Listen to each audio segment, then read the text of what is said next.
जो हम लोग पढ़ने वाले हैं बहुत सुंदर सा चीज़ है। साइंस के अंतर्गत क्लास 10 पाठ 1 के अभ्यास प्रश्न। इसके पहले मैं आपको एक ही वीडियो में जितना थ्योरी है, जितना पाठनीय प्रश्न है, मैं पूरा आपको बता चुका हूँ। आज मैं सुनील सर आपका एक नए वीडियो के साथ स्वागत करता हूँ। आपको कोई भी दिक्कत है तो आप मुझे बता सकते हैं अपनी दिक्कत को। तो आज कक्षा 10 के बच्चों के लिए पाठ 1 जो है उसका अभ्यास प्रश्न का हम शुरुआत करते हैं। मुझे उम्मीद है कि आप अच्छे तरीके से अपनी तैयारी कर रहे होंगे।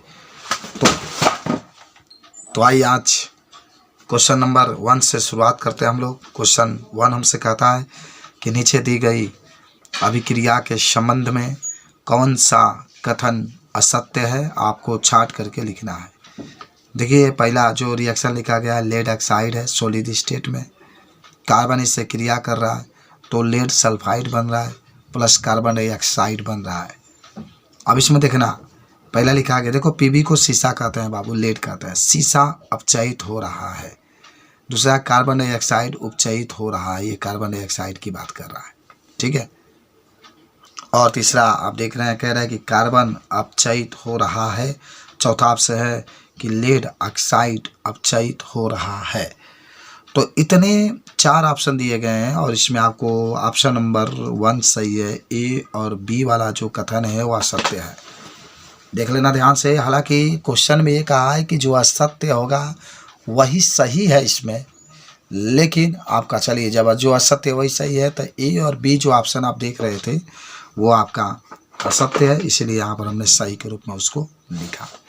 आ जाइए अब हमारे पास क्वेश्चन नंबर है 2, ठीक है। 2 नंबर क्वेश्चन कहता है, जरा देखो, कहता है कि Fe2O3 यह एक यौगिक है और Al एक तत्व है और क्रिया करके Fe को हटा करके देखिए Al2O3 और Fe अलग हुआ है।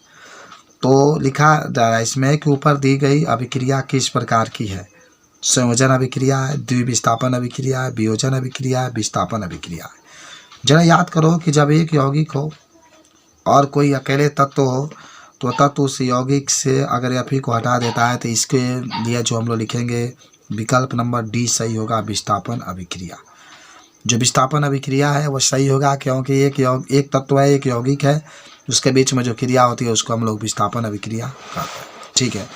आ जाओ क्वेश्चन नंबर 3 के पास हम आते हैं। 3 नंबर क्वेश्चन हमसे कह रहा है बाबू कि लौह चूर्ण यानी जो लोहा का चूर्ण है, लौह चूर्ण पर तनु हाइड्रोक्लोरिक अम्ल डालने से क्या होता है। सही उत्तर पर निशान लगाइए।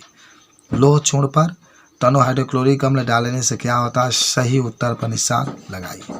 तो देखो क्या होगा, हाइड्रोजन गैस एवं आयरन क्लोराइड बनता है। चलो भाई ये भी ऑप्शन देख लेते हैं। क्लोरीन गैस और अथवा हाइड्रोजन ऑक्साइड बनता है। कोई अभिक्रिया नहीं होती है, आयरन लवण एवं जल बनता है। तो पहले तो रिएक्शन में देख लो, लोहा का आते Fe, हाइड्रोक्लोरिक अम्ल का आते HCl। तो निश्चित है कि यहाँ से FeCl2 बनेगा तो FeCl3 बना है प्लस हाइड्रोजन, तो फेरस क्लोराइड और हाइड्रोजन आपका क्या हुआ है, बना है। तो विकल्प नंबर जो 1 है, जो ए है, वो हमारा क्या है, सही है। इसको बता सकते हैं। आ जाओ क्वेश्चन नंबर 4 के पास हम लोग चलते हैं। क्वेश्चन नंबर 4 हमसे क्या कह रहा है, इसका आंसर भी हम लोग बढ़िया तरीके से देखते हैं, ठीक है।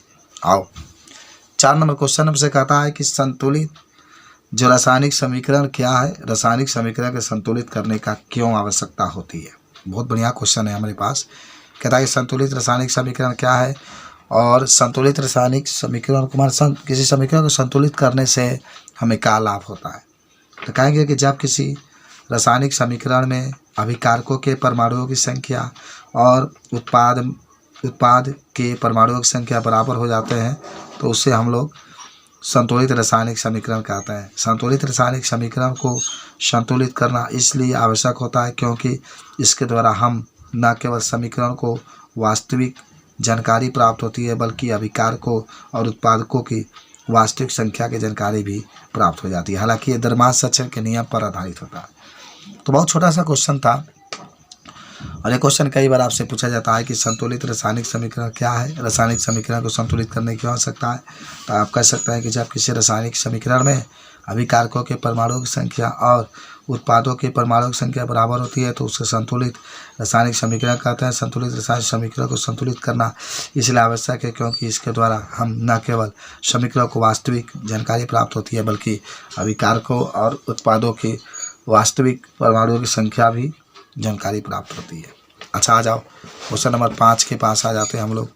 और हमारे पास क्वेश्चन नंबर 5 जो है कहता है कि निम्न कथनों को रासायनिक समीकरण के रूप में परिवर्तित करके उन्हें संतुलित कीजिए।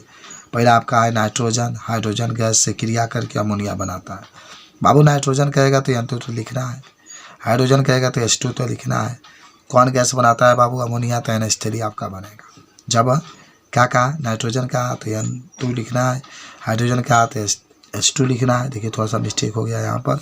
और क्रिया कराएंगे तो अमोनिया बनेगा तो NH3। संतुलित करने के लिए 2 से मल्टीप्लाई इसमें कर देंगे तो देखिए ये संतुलित हो गया।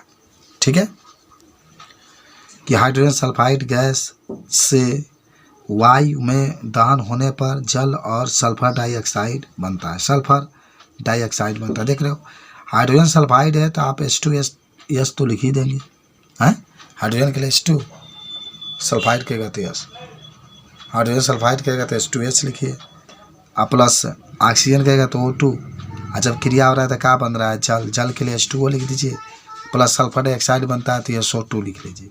जल बन गया, SO2 बन गया। ठीक है। अच्छा देख लो ध्यान से, ये हाइड्रोजन सल्फाइड है। संतुलित करने के लिए 2 से यहाँ पर गुणा कर दिए 4 हाइड्रोजन, 2 से यहाँ पर 4 हाइड्रोजन। तो कह सकते हैं कि एल्युमिनियम सल्फेट के साथ अभिक्रिया कर बेरियम क्लोराइड, एल्युमिनियम क्लोराइड और बेरियम सल्फेट का अवक्षेप देता है। तो दूसरा क्या कहता है ना, एल्युमिनियम सल्फेट के साथ अभिक्रिया करके calcium barium chloride, aluminium chloride और बेरियम सल्फेट का अवक्षेप देता है।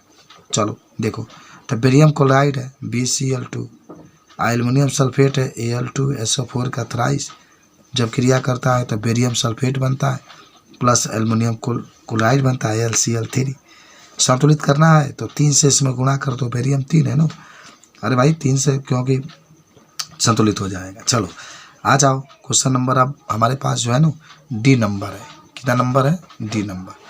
तो D नंबर में क्या कहता है कि बेरियम जो है पोटेशियम धातु जल के साथ अभिक्रिया करके पोटेशियम हाइड्रोक्साइड और हाइड्रोजन गैस देता है। दिख रहा है? पोटेशियम धातु जल के साथ अभिक्रिया करके पोटेशियम हाइड्रोक्साइड और हाइड्रोजन गैस देता है।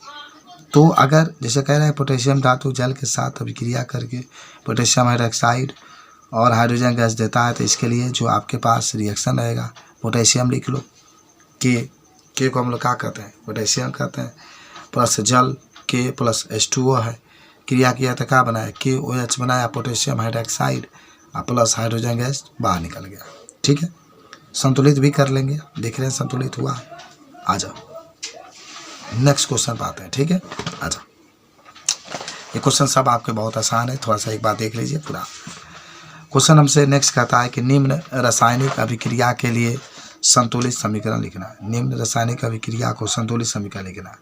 तो नाइट्रिक अम्ल है HNO3 और ये कैल्शियम हाइड्रोक्साइड है तो कैल्शियम नाइट्रेट बना CaNO3 का ट्वाइस प्लस जल बना।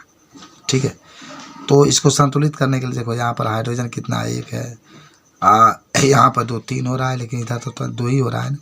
तो हमने क्या किया है, देखो संतुलित करने के लिए 2 से इसमें गुणा कर लिया। 2 4 और हमने 2 से गुणा किया 4H। 2 नाइट्रोजन यहाँ पर है तो यहाँ पर भी देख लो 2 नाइट्रोजन है। सब संतुलित है। ठीक है। 2 से बस जल में गुणा कर देंगे और 2 से नाइट्रिक अम्ल में गुणा कर देंगे तो संतुलित हो जाएगा। चलो आ जाओ। एक हमारे पास क्या है ना, सोडियम हाइड्रोक्साइड है। सोडियम हाइड्रोक्साइड को NaOH कहते हैं और ये सल्फ्यूरिक अम्ल यहाँ पर लिखा गया है H2SO4 को हम लोग सल्फ्यूरिक अम्ल कहते हैं। तो जब ये क्रिया कर रहा है तो सोडियम सल्फेट बना रहा है, Na2SO4 बना रहा है और प्लस जल बना रहा है। संतुलित करने के लिए 2 से मल्टीप्लाई कर देंगे। 2 से मल्टीप्लाई किए 2 से जल में, क्योंकि यहाँ 2 से करेंगे तो 4 हाइड्रोजन हो जाएगा, यहाँ 2 से करेंगे तो 4 हाइड्रोजन हो जाएगा। तो भी आपका क्या हो गया? संतुलित हो गया। अब आ जाओ C नंबर है, सोडियम क्लोराइड है NaCl आपके पास है प्लस सिल्वर नाइट्रेट है तो AgNO3 हम लोग लिखते हैं। ठीक है। सोडियम क्लोराइड है NaCl, सिल्वर नाइट्रेट है AgNO3। आज जब ये क्रिया कर रहा है तो सिल्वर क्लोराइड बन रहा है AgCl माने अदला बदल हो जा रहा है, प्लस सोडियम नाइट्रेट। तो ये तो बहुत अच्छी है, इसमें कोई दिक्कत नहीं है, ये तो पहले से ही संतुलित है, तो आप इसको ऐसे ही लिख सकते हैं, संतुलित ये पहले से उपस्थित है। अच्छा बाबू, क्वेश्चन नंबर नेक्स्ट आते हैं, डी नंबर आपका है, और डी नंबर कहता है कि बेरियम क्लोराइड है यानी BCl2 है, प्लस सल्फ्यूरिक अम्ल है H2SO4, तो बेरियम सल्फेट बना है प्लस HCl बना। देखो बस 2 हाइड्रोजन यहाँ पर है, 2 क्लोरीन है, तो 2 से गुणा करेंगे तो 2HCl ये बन जाएगा। यानी बेरियम क्लोराइड है प्लस सल्फ्यूरिक अम्ल है, क्रिया कराए तो बेरियम सल्फेट बना प्लस हाइड्रोक्लोरिक अम्ल आपका बन गया। तो इस तरीके से चीज़ भी मिलेगा, तो आप इसको बता सकते हैं, ठीक है। अच्छा आ जाओ नेक्स्ट क्वेश्चन के पास हम लोग चलते हैं। नेक्स्ट क्वेश्चन हमारे से क्या कहता है कि निम्न अभिक्रियाओं के लिए संतुलित रासायनिक समीकरण लिखिए। निम्न अभिक्रियाओं के लिए संतुलित रासायनिक समीकरण लिखिए। देखिए कैल्शियम हाइड्रोक्साइड है, बात समझिए, कैल्शियम हाइड्रोक्साइड है तो CaOH का ट्वाइस लिख लीजिए, प्लस कार्बन डाइऑक्साइड है तो CO2 लिख लीजिए। क्या बन रहा है, कैल्शियम कार्बोनेट है तो CO3 प्लस जल बना तो जल लिख लीजिए। संतुलित है पहले ही सही है, देखिए ना, एगो C है तो C है, एगो है तो C तो एगो C। ऑक्सीजन 2 है 4 तो 3 ही है, 1 4 हो जाए। कैल्शियम कार्बोनेट प्लस जल बन गया, ठीक है।